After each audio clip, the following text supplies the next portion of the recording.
सभी मित्रों को सादर प्रणाम। प्रणाम गुरु जी। आज का टॉपिक है मातृ ऋण। हम पहले समझेंगे ये मातृ ऋण होता क्या है, ये मातृ ऋण बनता क्यों है, और हम ये कैसे समझें कि हमारे जीवन में हम मातृ ऋण से परेशान हैं। आज मैं इसी टॉपिक पर बहुत सरल ढंग से आपको ये सब कुछ बताने जा रहा हूं। मेरा निवेदन है वीडियो को अंत तक सुने। मैं इसके निवारण भी बताऊंगा और आपको इसके कारण भी बताऊंगा। पिछली बार मैंने पितृ ऋण पर बात की थी, आज हम बात करेंगे मातृ ऋण पर। देखो, जिसकी जिंदगी में मातृ ऋण बना होता है, ऐसा व्यक्ति अपने जीवन में कभी स्टेबल नहीं हो पाता, दर दर भटकता है। इसको कभी स्टेबिलिटी नहीं मिलती। इसका घर परिवार सब टूटकर बिखर जाता है। इसके पास अगर कोई पैतृक संपत्ति भी हो तो वो भी सब खत्म हो जाती है या किसी विवाद में चली जाती है। ऐसा समझें, ऐसा व्यक्ति अपने जीवन में ऐसी इंफिनिटी कॉम्प्लेक्स के साथ जीता है कि इसको हमेशा एक डर बना रहता है कि मेरी कोई बेइज्जती ना कर दे। इस कारण से ये अपने समाज के अंदर उठता बैठता नहीं है, कतराता है अपने सामाजिक गतिविधियों में। ऐसे व्यक्ति को हमने देखा है कि ये अक्सर डिप्रेशन में रहता है। कोई भी मनोविकार हो सकता है, पागलपन हो सकता है, अवसाद हो सकता है। और एक तरह से देखा जाए तो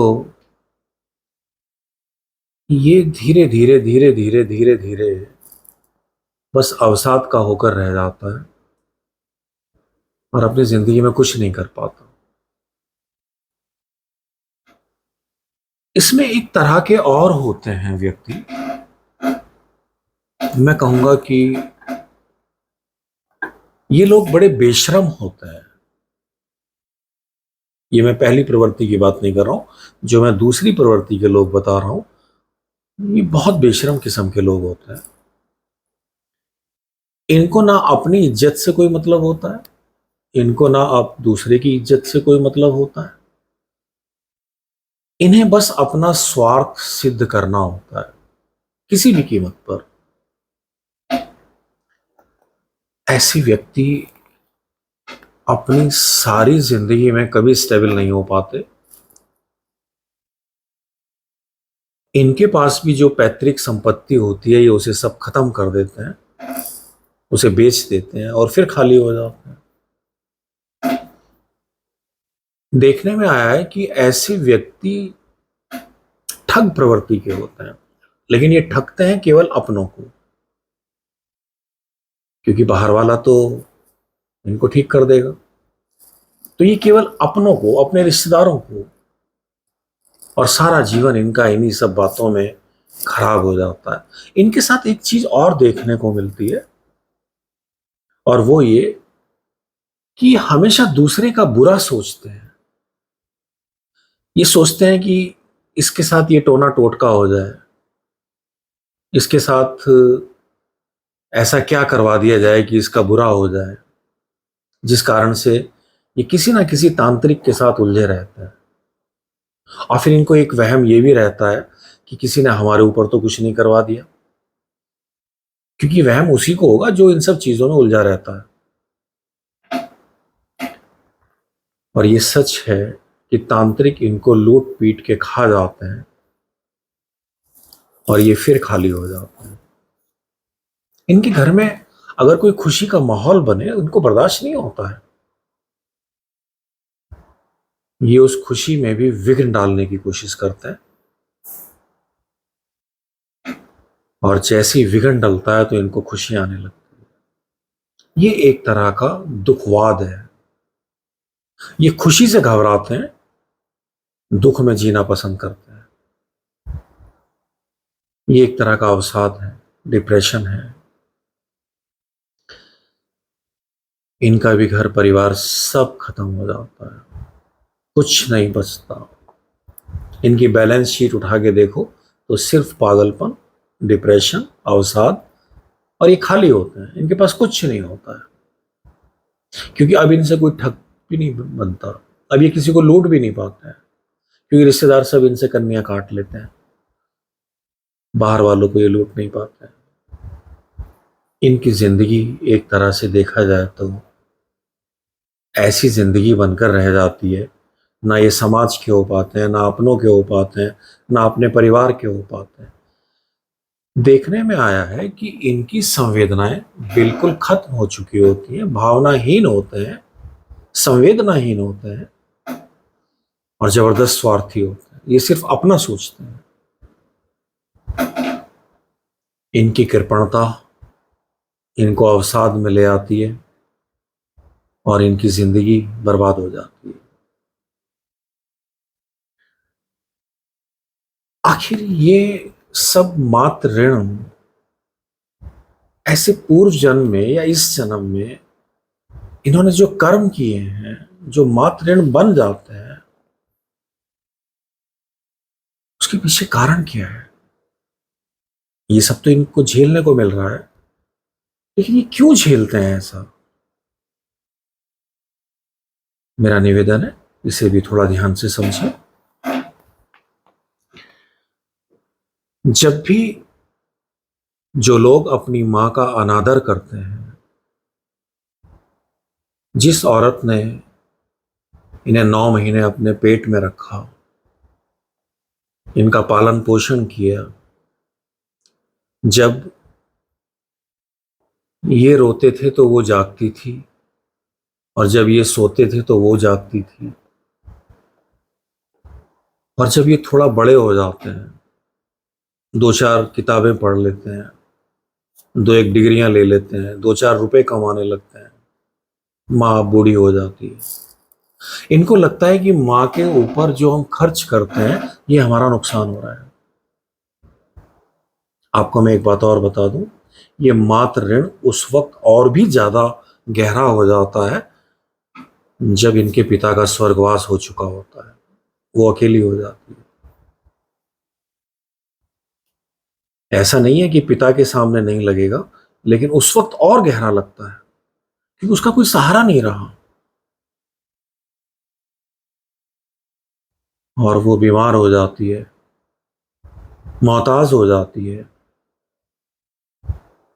तड़फती है इनके लिए, और ये उससे मुंह मोड़ लेते हैं। उसकी कुछ समझ में नहीं आता है, मैं क्या करूं। कभी कभी तो ऐसा देखने को मिलता है कि माँ बेड पर पड़ी हुई है, उठ नहीं सकती, और बच्चे नालायक उसकी कोई देखभाल नहीं कर पाते, उसको दूसरों के यहाँ का सहारा लेना पड़ जाता है। जरा सोच के देखो, ये माँ किस तरह से तड़फती होगी अपने बच्चों के लिए, लेकिन असहाय है, बेबस है, मोहताज है, 1 रुपया इसके पास नहीं है, और बच्चे भी उसके पास नहीं है। ये मात्र ऋण बन जाता है। जब बच्चे इतने नालायक हों तो वहां मात्र ऋण बन जाता है, और वो ये सब भोगते हैं। फिर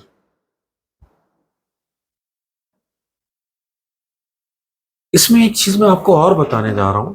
ये अपनी माँ का दूध, माँ का खून, उसके गर्भ को तो कलंकित करते ही हैं, ये इस बात को भी कलंकित करते हैं, अपने जीवन को भी कलंकित कर देते हैं। देखो, एक बात ध्यान रखना, ऐसे कोई भी वृक्ष जो दूध देते हैं वो चाहे पीपल हो, बरगद हो, आक हो, कोई भी वृक्ष जो दूध देता है उसका अनादर नहीं करना, उसे काटना नहीं, उसे खत्म नहीं करना। हमारे यहां पूर्वजों ने, ऋषि मुनियों ने, या किन्हीं कारणों से कुछ ऐसी बातें डाल दी गई कि इनके ऊपर कोई हवा होती है, केवल इस डर की वजह से कि कोई इन्हें काटे नहीं। वरना हो सकता है उस जमाने में लोग इनको काट दिया करते हो। जब भी कोई दूध देने वाले वृक्षों को काटता है तो भी मातृ ऋण लग जाता है।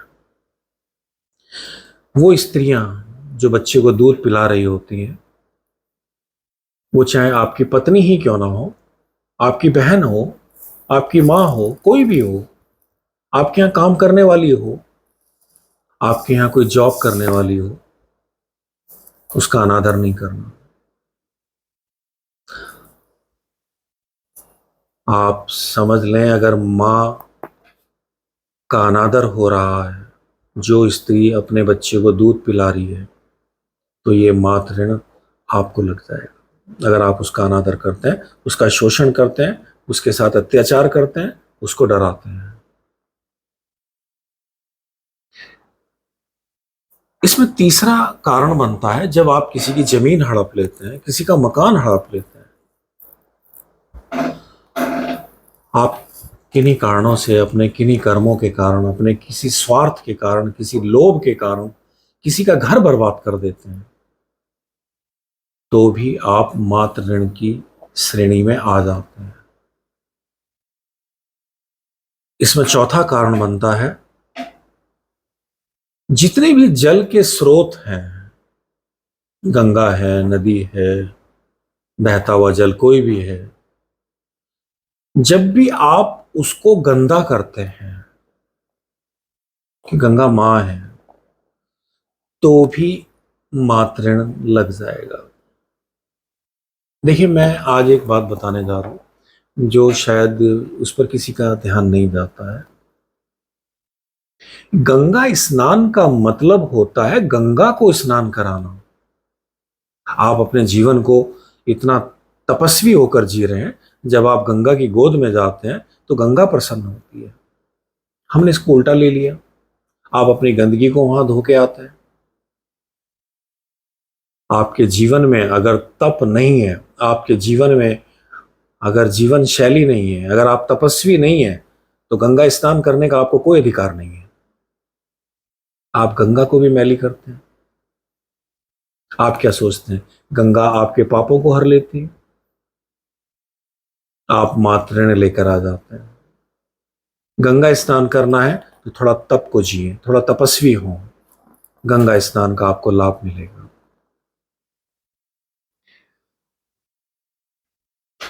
अब मैं आपको ये बताने जा रहा हूं कि इसमें ज्योतिष क्या कह रहा है। ज्योतिष के आधार पर हम कैसे समझें? जन्म कुंडली का जो चौथा भाव होता है, जब वो पीड़ित हो जाता है, चंद्रमा और गुरु जन्म कुंडली के अंदर पीड़ित हो जाते हैं, तो मातृ ऋण बन जाता है। इसका निवारण क्या है, इसको कैसे करें?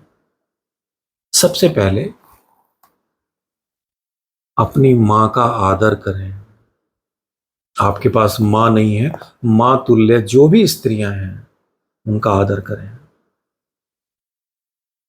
आपके जीवन में जितना संभव हो सके मां गायत्री की आराधना करें।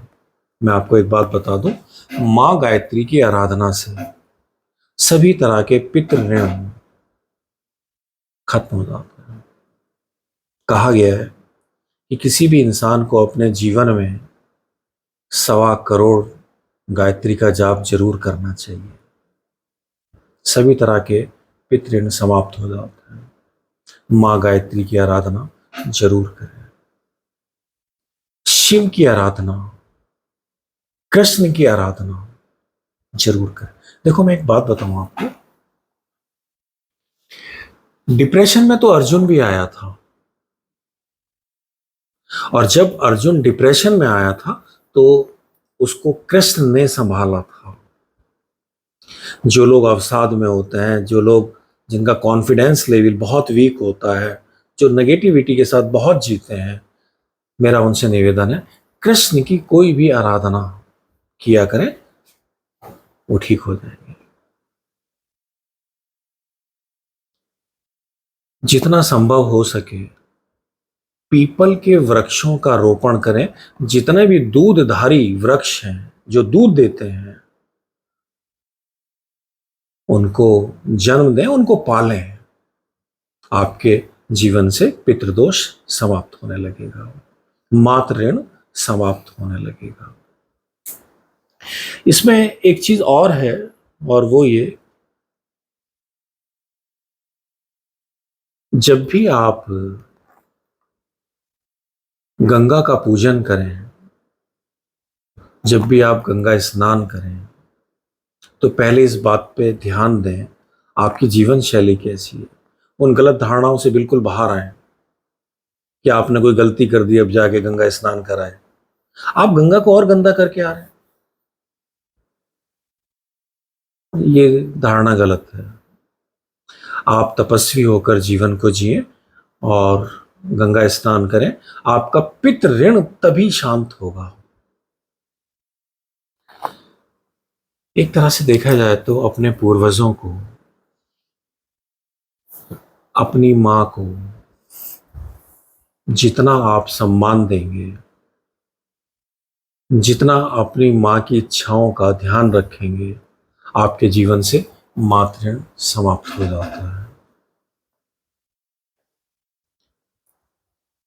आज बस इतना। इसमें मैं 2-3 चीजें और बता दूं आपको। अगर आप रोज गायत्री की आराधना कर लें, अगर आप रोज कृष्ण की आराधना कर लें, शिव की आराधना कर लें, आपके जीवन से बहुत सारे दोष समाप्त होने लगते हैं। सबसे बड़ी बात है, जो स्त्री किसी भी कारण से अपने बच्चों की सताई हुई है, बच्चों को तो मातृ ऋण लग गया, आप उसकी देखभाल करें। गौ सेवा में मातृ ऋण समाप्त हो जाता है। अगर गाय दूध देना बंद कर दे तो क्या आप उसे छोड़ देंगे? लेकिन जो लोग गाय का जब तक संभालते हैं, जब तक वो दूध देती है, जैसे ही वो दूध देना बंद करती है उसे छोड़ देते हैं, बेच देते हैं, कटने के लिए छोड़ देते हैं, तो भी मातृ ऋण लगेगा। मैं तो कहता हूं कि 10-20 लोग सभी जगह मिलकर जो ठीक ठाक हैं, एक छोटी सी गौशाला बनाए, कुछ लोगों को रोजगार भी मिलेगा, गौ सेवा करें, आपका पितृ ऋण समाप्त हो जाएंगे।